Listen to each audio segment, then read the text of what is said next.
नमस्कार दोस्तों। कल की वीडियो में मैंने जैसे बताया था कि कोई भी चीज़ें हमें ज़बरदस्ती करनी नहीं होती है। हमेशा हमारे पास हमारी चॉइस होनी चाहिए कि हम क्या करना चाहते हैं और क्या नहीं। तो उसी वीडियो को आगे कंटिन्यू करते हुए आज सेल्फ लव सीरीज़ की डे 8 की वीडियो में मैं आपको ये बताने वाला हूँ कि मैं मेरे सेल्फ लव वाले वे में क्या करता हूँ, यानी मेरा क्या तरीका है सेल्फ लव करने का। और आपको एज इट इज़ इसको अपनी लाइफ में नहीं रखना है, इससे आपको इंस्पिरेशन लेनी है कि आप किस तरीके से अपनी लाइफ में इसको अप्लाई कर सकते हो। अब वैसे तो मैं बोलूँ मेरा हर दिन ही अमेजिंग होता है, मैं कुछ ना कुछ हमेशा करता ही हूँ जो मुझे अच्छा लगता है, लेकिन मेरा एक ऐसा टाइम होता है जहाँ पर मैं हमेशा ही पूरे दिन भर अपने आप को वर्टेक्स में या अलाइनमेंट में बोलो या सेल्फ लव में रखने की कोशिश करता हूँ।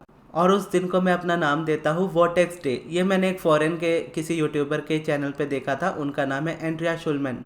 तो उनके वीडियो में मैंने देखा था और वर्टेक्स जैसे अब्राहम हिक्स कहती हैं वर्टेक्स के बारे में, तो उस वर्टेक्स डे को मैं मनाता हूँ, यानी सेलिब्रेशन की तरह ये होता है। और जब एंड्रिया शुलमैन के चैनल पर मैंने इसे देखा था तो मुझे ये वाला वर्टेक्स वाला बहुत पसंद आया था कि पूरे दिन हमें वर्टेक्स में ही रहना है और पूरे दिन को चूज़ करना है। तो ये चीज़ तो मैं ऑलरेडी मेरी लाइफ में करता था, लेकिन इसका नाम मैंने उनके चैनल में से लिया था और उन्होंने जैसे वर्टेक्स डे यूज़ किया था मैं भी वैसे ही वर्टेक्स डे आज की डेट में यूज़ करता हूँ। और इसमें होता ये है कि जब भी आपको टाइम मिले, या हफ्ते में एक बार या महीने में एक बार, आप एक ऐसा डे चूज़ करते हो जहाँ पर आप वो सारी चीज़ें करते हो जो आपको करना पसंद आता है। जैसे मूवीज़ देखना मुझे बहुत ज़्यादा पसंद है, वो भी सिनेमा में जा कर के। तो अगर कोई मेरी पसंदीदा मूवी होती है और अगर मुझे अकेले जाना होता है तो मैं अकेले ही मूवी देखने जाता हूँ, और मैं काफ़ी बार अकेले मूवी देखने जाता हूँ। तो होता यह है कि मूवी टिकट भी मैं सबसे कॉस्टली वाली टिकट रखता हूँ जो एकदम सीट कंफर्टेबल हो, क्योंकि उस दिन मेरा वर्टेक्स डे रहेगा तो उस दिन मैं किसी भी चीज़ में कॉम्प्रोमाइज़ नहीं करता। वैसे तो मैं मोस्टली कभी भी कॉम्प्रोमाइज़ नहीं करता, लेकिन उस दिन और ज़्यादा स्पेशल ध्यान रखता हूँ कि अगर मैं मूवी देखने जा रहा हूँ तो टिकट सबसे अच्छी वाली सीट की होनी चाहिए, सबसे कंफर्टेबल होनी चाहिए। और जब मैं मूवी देख रहा हूँ और मूवी देखते समय मेरे पास ऑर्डर खुद आना चाहिए, यानी मैं चल के नहीं जाऊँगा खरीदने के लिए कुछ, अगर मुझे खाने के लिए चाहिए तो। वैसे नॉर्मली मैं खुद ही जाता हूँ इंटरवल के टाइम पे खाने के लिए, लेकिन अगर डे इन अ वर्टेक्स है तो उस वक्त मैं उनको ऑर्डर दे देता हूँ कि आप मेरी सीट तक ला कर दो। तो उस दिन फिर मैं मूवी भी देखता हूँ और मेरी पसंद की सारी चीज़ें भी खाता हूँ। फिर जब मैं मॉल में निकलता हूँ और मॉल को मैं फिर घूमता भी हूँ और जो भी मुझे पसंद आ रहा होता है मैं वो ख़रीदता भी हूँ। और जब मैं उसके बाद बाहर निकलता हूँ तो गाड़ी को नॉर्मली से थोड़ा धीरे चलाता हूँ। वैसे मैं गाड़ी थोड़ा सा एवरेज की ऊपर चलाता हूँ स्पीड में, लेकिन मैं ऐसे और धीरे रखता हूँ गाड़ी, क्योंकि उस वक्त मैं उस फीलिंग में होता हूँ, वर्टेक्स वाली एक हैप्पीनेस वाली फीलिंग में कंटिन्यूस बेसिस पे होता हूँ। और इस तरीके से मैं अपना पूरा डे सेलिब्रेट करता हूँ। यानी ऐसा है कि उस दिन मैं जल्दी नहीं करता कि मुझे जल्दी घर आना है या मुझे जल्दी सुबह जाना है।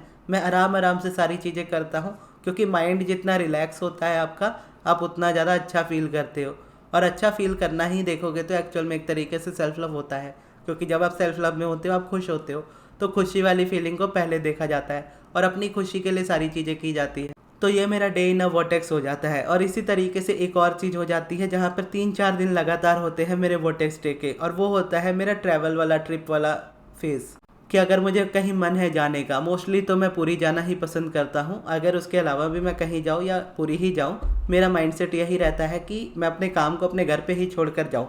वहाँ पर जब मैं जाता हूँ घूमने तो मैं मैसेजेस भी चेक नहीं करता, कमेंट्स थोड़े बहुत देखता हूँ, काम तो बिल्कुल नहीं करता। वहाँ भले मैं खाली बैठा रहूँ लेकिन सेशंस वगैरह कुछ नहीं लेता, क्योंकि वहाँ पर मेरा एक ही इंटेंशन होता है कि मैं इस जगह पे आया हूँ पूरी तरह से रिलैक्स करने के लिए। सबसे पहले जगन्नाथ मंदिर जाता हूँ, दर्शन करता हूँ, वहाँ से वापस आता हूँ, रूम में रेस्ट करता हूँ और उसके बाद अपना शाम में बीच में घूमने चला जाता हूँ। अब मुझे बीच के अराउंड यानी बीच के किनारे जो मैगी बेचते हैं वो मैगी खाना मुझे बहुत ज़्यादा पसंद है पूरी की। तो वो मैं एक मैगी ज़रूर खाता हूँ और उसके साथ चाय ज़रूर पीता हूँ और लहरों के सामने बैठता हूँ। मुझे पानी के अंदर जाना कभी पसंद नहीं आता, मैं बस पानी के किनारे बैठता हूँ और मुझे पानी में किनारे बैठना बहुत अच्छा लगता है, क्योंकि समुद्र की जो हवा होती है, लहरों की जो हवा होती है, वो रात को और ज़्यादा तेज़ होती है। फिर जिस होटल रूम में मैं ठहरता हूँ उनका जो टेरेस है, उनके टेरेस से बहुत अच्छा व्यू है, तो वहाँ उस व्यू में मैं बैठा होता हूँ। मैं वहीं पे मेडिटेशन करता हूँ, जब भी जाता हूँ तो छत पे बैठ के मेडिटेशन भी करता हूँ। रात को जब सोने वाला टाइम भी होता है तो बैठकर समुद्र की तरफ ही देख रहा होता हूँ। और समुद्र को जब भी देखता हूँ मेरे माइंड में एफर्मेशन की तरह ही ये चीज़ चलती है कि यूनिवर्स कितना है, यूनिवर्स पूरा इनफाइनाइट है, कि पानी आता है और पानी जाता है और दूर दूर तक देखोगे तो सिर्फ आपको समुद्र ही नज़र आता है, दूर तक उसके अलावा कुछ नहीं नज़र आएगा, दूर तक आपको पानी ही नज़र आएगा। तो मैं उसके बीच में फिर अपने आप को देखता हूँ कि जब यूनिवर्स के पास इतना है तो सारी चीज़ें यूनिवर्स के पास कितनी है। ये तो समुंदर एक मेरी आंखों के सामने मुझे नज़र आ रहा है इतनी दूर तक, और जबकि है उससे कहीं ज़्यादा दूर। और फिर वहीं अगर मैं पीछे की तरफ मुड़ूँ तो ठीक पीछे ही जगन्नाथ जी का मंदिर होता है, यानी एक तरफ समुंदर है तो दूसरी तरफ मंदिर है, और छत से यानी होटल के छत से वो दोनों ही बहुत अच्छे से दिखते हैं। तो मेरी कन्वर्सेशन ही उस तरीके की होती है कि मैं बात करता हूँ, मैं बात भी इस तरीके से करता हूँ जैसे जगन्नाथ जी मेरी सुनते हैं और मेरी सवालों का जवाब देते हैं। और इसी तरीके से 2-3 दिन पूरी तरह से रिलैक्स करता हूँ, हर वो चीज़ खाता हूँ जो मुझे पसंद आती है, हर वो चीज़ जगह पे घूमता हूँ जो मुझे पसंद है, समुंदर किनारे बैठता हूँ, मेडिटेशन करता हूँ, रिलैक्स करता हूँ, फिर पूरे इंजॉयमेंट के साथ फिर मैं अपने घर वापस आता हूँ। तो ये 2 से 3 दिन मेरा होता है पूरी वॉटेक्स के साथ।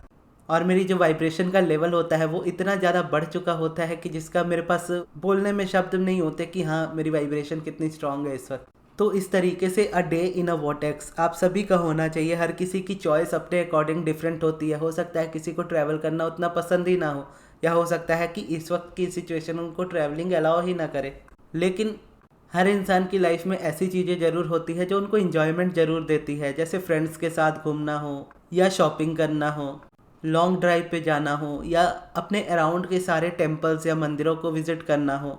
तो इस तरीके से जब आप धीरे धीरे करके चीज़ों को करना स्टार्ट करते हो, और इसके लिए जब आप पूरा एक डेडिकेटेड दिन निकाल लेते हो, तो आपकी वाइब्रेशन में बहुत ज़्यादा डिफरेंस आना स्टार्ट होता है। आप इतना एंजॉय करते हो, इतनी खुशी में आप रहते हो कि एक बार को आपका ध्यान ही हट जाता है कि आप क्या मैनिफेस्ट कर रहे हो, आपके डिज़ायर से ही ध्यान हट जाता है, और मोस्टली देखोगे तो लेट गो हो जाता है। और ये कोई बुरी चीज़ नहीं है, देखोगे तो बहुत अच्छी चीज़ है। बहुत साल पहले जब मैंने बुक्स पढ़नी स्टार्ट की थी, तो think and grow rich book में मैंने ये लाइन पढ़ी थी कि आपकी डिज़ायर्स तभी मैनिफेस्ट होती है जब आप लीस्ट एक्सपेक्ट कर रहे होते हैं उस चीज़ को, यानी उसी वक्त वो चीज़ सबसे ज़्यादा होती है जब आपको बिल्कुल भी अंदाज़ा नहीं होता कि इस वक्त वो चीज़ हो जाएगी, और आपकी मैनिफेस्टेशन अचानक से आ धमकती है और आप बहुत खुश हो जाते हो। सेम अगर नेगेटिव वाली भी कोई चीज़ देखो तो वो भी इसी तरीके से होती है कि कोई नेगेटिविटी जब अचानक से आती है ना, तो आप एक्सपेक्टेशन में नहीं होते कि ऐसा कुछ हो जाएगा। लेकिन उस तरीके की जो नेगेटिव वाली सिचुएशन आती है वो आपकी लाइफ में आती ही तब है जब ओवरऑल आपकी अलाइनमेंट बिगड़ी हो, यानी आप जब रेजिस्टेंस में होते हो, आप खुश नहीं हो, आप बहुत ज़्यादा परेशान हो ज़िंदगी से। और ऐसी वाली सिचुएशन में देखोगे अचानक से कोई ना कोई नेगेटिविटी बहुत बड़ी आपकी लाइफ में आ जाती है। और ठीक उसी तरीके से अपोजिट, जब आप अपनी लाइफ एंजॉय कर रहे हो, जब आप खुश हो, अपने आप से प्यार कर रहे हो, दुनिया की रिस्पेक्ट कर रहे हो, अपने अराउंड चीज़ों को एंजॉय कर रहे हो, और पूरे फुल ऑन हाई वाइब्रेशंस में हो, अच्छी वाइब्रेशंस में हो। हाई वाइब्रेशंस भी कहना मुझे सही नहीं लगता हमेशा, कि हमेशा एक अच्छी वाइब्रेशंस में रहना, कि अप डाउन्स तो वाइब्रेशन में आते हैं, लेकिन चॉइस हमारी होती है कि हाँ हमेशा बेटर ही जाना है। और इस तरीके से जब आप अपनी लाइफ को जी रहे होते हो, खुश होते हो, वॉटेक्स टाइम मना रहे होते हो, आपकी एनर्जी अच्छी होती है, तो ऐसे टाइम में होता यह है कि हर एक मैनिफेस्टेशन एक एक करके अचानक से आपकी लाइफ में आनी स्टार्ट होती है। और तभी आती है जब आप एक्सपेक्ट नहीं कर रहे होते, और एक्सपेक्ट आप तब नहीं कर रहे होते हो जब आप बहुत ज़्यादा खुश होते हो, एंजॉय में होते हो, एक प्रेजेंट मोमेंट में होते हो। तो वो फ्लो वाला स्टेट आपको रखता है। अब ये कि इसकी मैं एक सक्सेस स्टोरी सुनाता हूँ। कार्तिक आर्यन की एक मूवी थी जो साउथ की अल्लू अर्जुन की एक मूवी की रीमेक है। साउथ वाली जो अल्लू अर्जुन की मूवी है उसका नाम है अला वैकुंठपुरमुलु। उसकी हिंदी रीमेक है कार्तिक आर्यन की शहजादा मूवी। और शहजादा मूवी जब रिलीज हुई थी तो मेरी बहुत इच्छा थी कि मैं उस मूवी को जाकर के देखूं, और मुझे नहीं पता मेरी इच्छा क्यों थी, और इतनी ज़्यादा स्ट्रॉन्ग इच्छा थी कि मैं अकेले जाने को तैयार हो गया था वो मूवी देखने के लिए, क्योंकि हमने वो अला वैकुंठपुरमुलु जो मूवी है साउथ की अल्लू अर्जुन की, वो इतनी बार देखी है कि उसके रीमेक को देखने की किसी की भी इच्छा ना हो। और मुझे कार्तिक आर्यन काफ़ी पसंद है यंग एक्टर्स में। तो मैंने अमरीश से भी पूछा कि जाओगे देखने मूवी, तो उसने कहा कि नहीं मुझे नहीं देखनी, क्योंकि उसे पता था रीमेक है, और रीमेक में वो उस तरीके की नहीं देखना चाहता था, क्योंकि हमने बस उस अल्लू अर्जुन को ही उस वाले कैरेक्टर में एक्सेप्ट किया है उस तरीके से। तो वो जाने के लिए रेडी नहीं था। मैंने अकेले के लिए अपने टिकट बुक करा ली और चला गया देखने के लिए उस मूवी को। और जब मैं उस मूवी को देखने गया तो वहाँ मेरी क्या मैनिफेस्टेशन पूरी हुई बताता हूँ।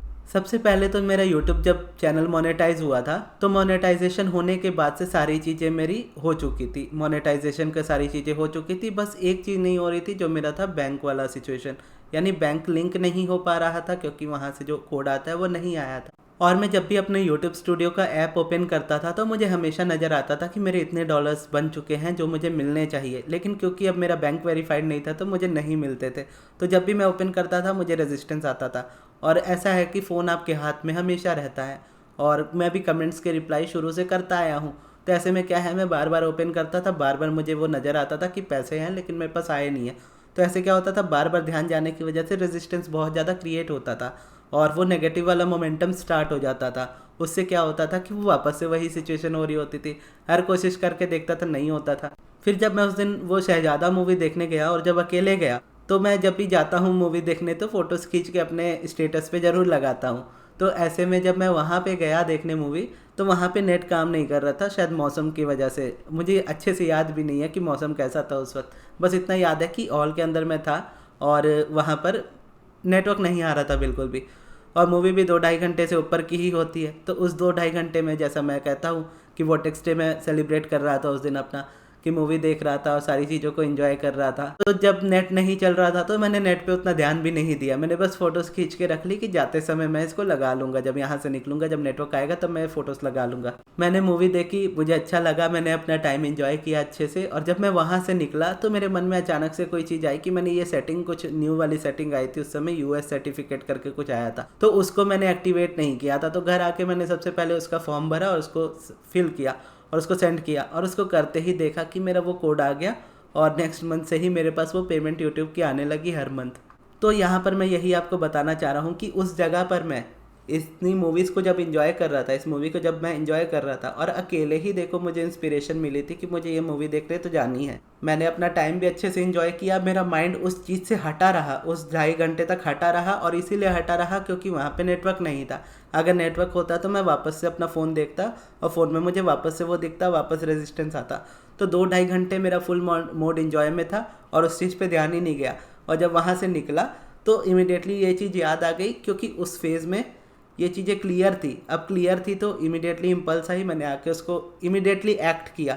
जैसा मैं कहता हूँ ना कि एक्शंस नेचुरल होते हैं, कि जब मन में आया कि हाँ ये चीज़ मैंने नहीं की है तो वो कर दी। वो कर दी तो मेरे उसके बाद वो आने लगे पैसे। तो उसके बाद से अब कंटिन्यू आते हैं हमेशा। तो उसी तरीके से देखोगे कि जब भी आप अपनी लाइफ में फुल ऑन इन्जॉयमेंट वाले मोड में होते हो, आप लीस्ट एक्सपेक्टेशन के मोड में होते हो, आप प्रेजेंट मोमेंट में होते हो। जब आप प्रेजेंट मोमेंट में होते हो कोई रेजिस्टेंस नहीं होती, कोई नेगेटिविटी नहीं होती, आप इंजॉय कर रहे हो। आपके इंजॉयमेंट में ऐसी ऐसी चीज़ें मैनिफेस्ट हो जाती है जैसा आप सोच भी नहीं पाते कि इतनी जल्दी कैसे हो सकती है ये चीज़। और आज के लिए कोई एफर्मेशन नहीं है। अगर आप लिखना चाहो तो इस एफर्मेशन को आप लिख सकते हो कि मैं हमेशा अपना वोटेक्स डे मनाया करूँगा या मनाया करूँगी। अब हमेशा हो सकता है आप ना लिख पाओ, हो सकता है 1 महीने में आप बोलो मैं 1 महीने में 1 दिन अपने वोटेक्स के लिए ज़रूर निकालूंगा, मैं 1 हफ्ते में 1 दिन अपने वोटेक्स डे के लिए ज़रूर निकालूंगा और उसमें वो चीज़ें करूंगा जो मुझे पसंद आती है। अब अपने हिसाब से आप देखिएगा कि आपको क्या पसंद आता है, किस तरीके से आप अपनी लाइफ को ज़्यादा एंजॉय करते हो। जो आपको ज़्यादा पसंद आता है वो चीज़ें आपके लिए ज़्यादा बेटर होंगी। और अगर आपको ऑलरेडी कोई चीज़ पसंद आती है या अगर आप ये चीज़ ऑलरेडी करते हो लेकिन आपको इसका नाम नहीं पता कि वोटेक्स डे बोलते हैं इसको या इसको बोल सकते हैं वोटेक्स डे, तो भी ज़रूर बताइएगा। और आप क्या करते हो इस डे में वो भी ज़रूर बताइएगा। तो ये थी आज की वीडियो। आपको ये वीडियो कैसी लगी कमेंट बॉक्स में ज़रूर बताइएगा और इस वीडियो को यहाँ तक देखने के लिए बहुत बहुत धन्यवाद।